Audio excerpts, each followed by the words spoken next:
This is your friend Sean. Hopefully everybody's having an awesome day. Hopefully you had an awesome night. Wherever you are in the world, hopefully you're having a good day, right? I want to thank you guys for subscribing to the channel, for commenting, for helping with the algorithm. We are at over 11,500 subscribers. I really appreciate you guys. I know that there's a lot of people trying to get a hold of me. I'm sorry that it's taking so long to get back to you. It's got to the point where maybe I forgot who you are, or I forgot to return your message.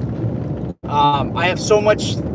If you guys know my schedule, I got so much things going around right now, and yeah, I'm sorry for the delays.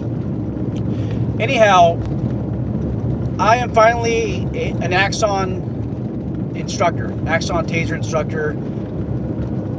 I want to thank all of you guys who are or were TASER instructors for motivating me to do this. I think in our small circle, there's like maybe 5 TASER instructors who I've communicated with along the last 2 years, and it really pushed me to completing this class.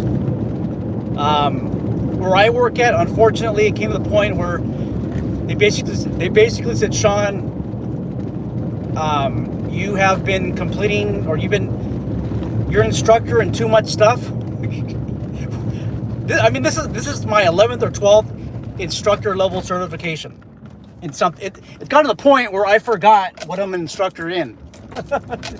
So my boss basically said, hey, Sean, like, no more. I said, look, I'm going to take my own day off, use my own resources. Just give me that voucher that's worth $500, and we'll call it even. So go on your own time, use your voucher, use your own resources, which means use your own gas, and you're good to go. So that's I'm just glad I got it done. Now, I'm going to do a more extensive video on a breakdown of that class. I know that a lot of you have completed the one-day class and now extended to 2 days. You're probably wondering, is it even worth going to this class? I will say that I have some mixed feelings. Overall, the instructors are really, really good. They have been to court and testified as expert witnesses in TASER cases, and they have, I mean, both of them combined, you're looking at over 60 years of combined experience in law enforcement, or experience in training law enforcement. You have really, really tenured instructors who have been cross-examined for days, hours on the stand, and they're really good instructors. I will say that the practical applications portion of this training was super confusing. I've asked other guys in the class, like, if they're confused, and they are confused. What ends up happening is there's like 4 or 5 different workstations where normally your TASER instructor would fulfill all of those duties, which is, it's more easier actually to do sometimes these things yourself than it is to have like 4 or 5 different people at workstations doing something else. And what I mean by that is you're having like 4 or 5 instructor students at different workstations. Like you might have one coaching a student to load the cartridge. You have another student that acts as safety. You have another student that acts as the instructor. And then you have, let me see who else. Obviously you have your master instructor standing by. And then you have your role players, right? And then you have your officers. It's very confusing to me, assigning student instructors to all these workstations. I think what would have been easier to understand, for me to comprehend, is to run a scenario sheet and advise what the roles are of each person and describe what the scenario is, maybe in more detail. You know, instead of just getting like 5 sentences and working on that. That distracted me from the class. And almost all of the class involved practical application. So you're looking at like 95% of the class on day 1, day 2 involves setting up scenarios. It involved practical applications of the TASER 7 and 10. Overall, good class. But if they just modified how we run the scenarios, it would have went so much more smoother. I wouldn't have had such a huge headache. But anyhow, I'm going to do a video on that, a complete breakdown. I took notes, and the most important talking points, we're going to talk about in the video. And it might cause you to want to go to the training or not. Now for security, we had, I think, 2 guys from security, one from a private university, and then another from a government agency. He works armed security in a dangerous neighborhood. All of those guys are excellent people to interact with. A lot of otherwise, you have the Humane Society people in there, code enforcement, and then like 90% is law enforcement, as in sworn peace officer, whether that be corrections or municipality or state or a university. Now, I thought that everybody was treated equally. I mean, sometimes our security guys feel a little bit intimidated going to these classes that are generally restricted to law enforcement.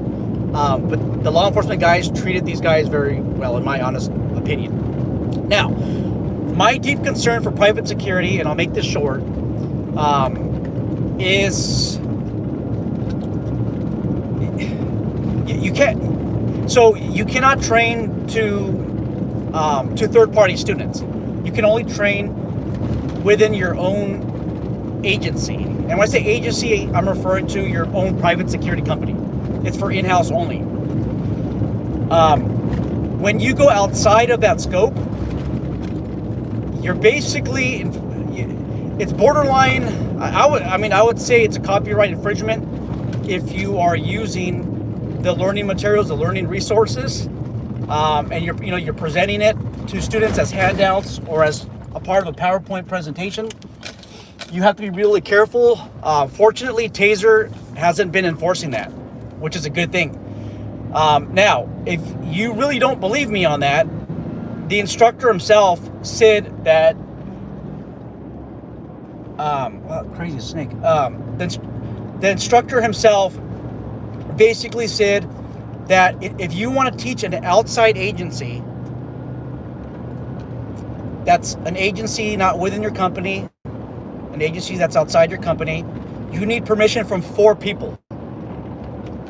One of them, I think it's Amy, she's the attorney, and then there's like 3 others. Like you have to get permission from 4 people to train outsiders. And this is how restricted it is. The instructor said basically for the most part, TASER generally says no. But there's some exemptions. You have agencies like in the Midwest where there's only like 1 officer or 10 officers.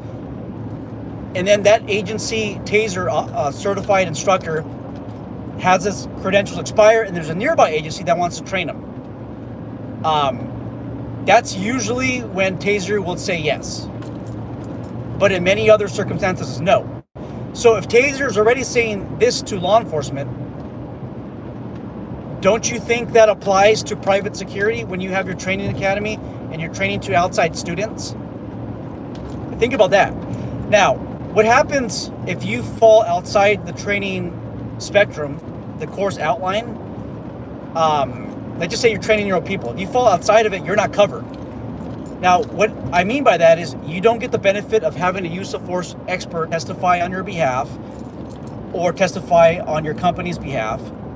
You don't have the luxury of getting a cardiologist to testify in your civil trial, or even hopefully doesn't lead to criminal, right? And then there's you don't get legal counsel. You don't get legal counsel that specializes particularly in the TASER systems. And what else could happen is you could potentially get a master instructor that's going to testify against you. Do you have what it takes to hold your own weight against a master instructor. And that's something that I want to discuss in a future video. But these are all these things are absolutely working against you if you do that. Now, I'm not saying you can't. All the guys that I talked to, or most of them, maybe about 80-90% of the TASER instructors I talk to, they're training outside people. Like, they have training companies and people come in to train and certify on the TASER. Now, in almost all cases, not every case, most cases, that is not authorized TASER training. So basically, that instructor has to hold their own weight.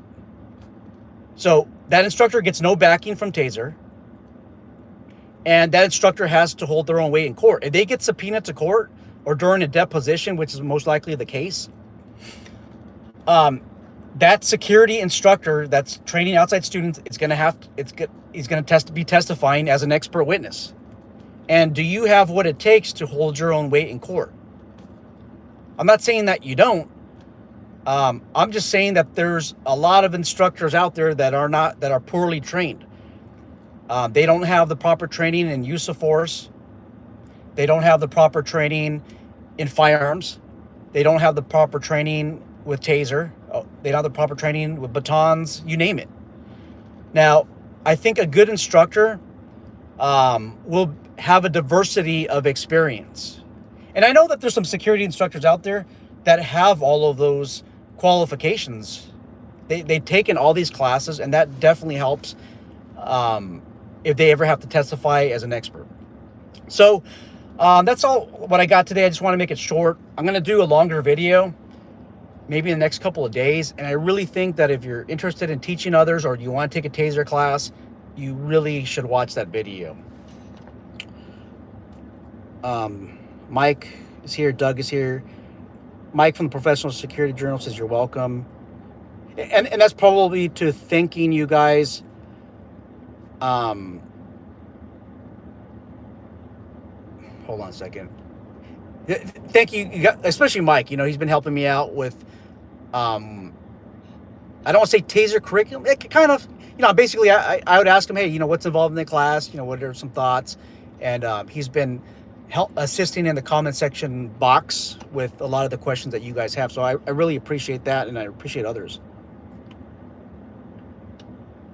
Juan's Gamers 930 says he's going to subscribe. Thank you so much. I really appreciate it. Berad Raki, hi from Israel. That's awesome. That's awesome. Excuse me. All right, guys, I'm out. As you can see, I am headed somewhere right now. All right, take care.